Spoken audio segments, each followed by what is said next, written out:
Welcome to the Uncomplacent Barbering Education, of course, my hometown, Pampanga.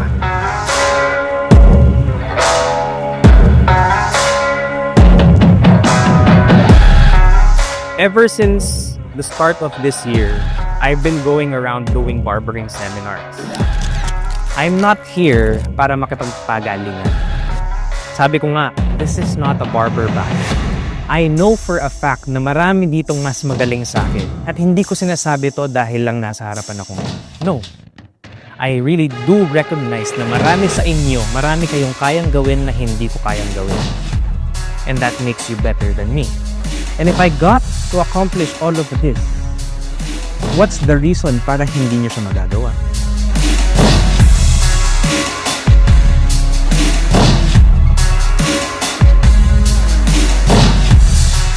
If kaya ko siya, kayang-kaya mo rin siya. Now, that's my challenge to you.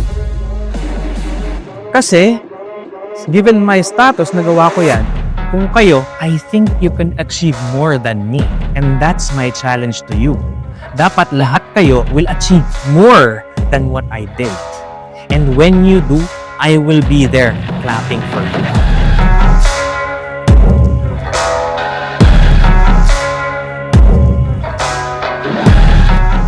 Always remember, tayo, barbers, what do? We cut hair? No, we don't just cut hair. We lift people up. We boost their self-confidence. We make their day. Ginagawa natin na maganda yung pakiramdam nila sa sarili nila. Kapag ginawa mo to, hindi ka pa gumugupit, nagagawa mo na yun. Mission accomplished ka na.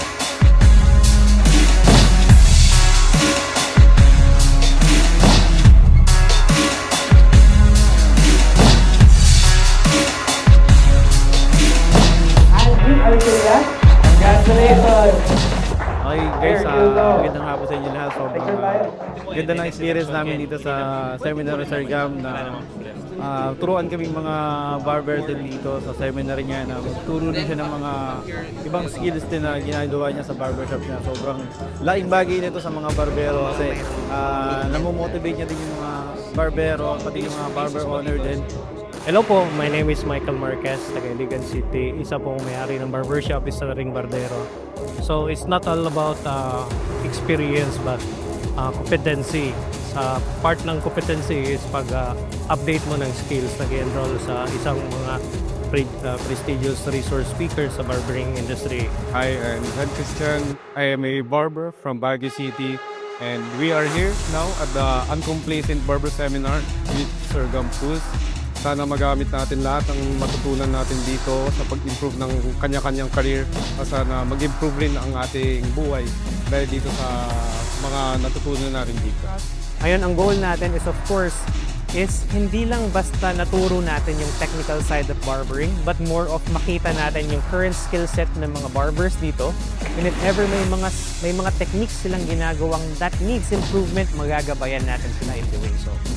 The mere fact that you're here means a lot. It means that you really want to grow in your craft and I wish you all the best. Exceeding expectations! Uncomplacent Barber!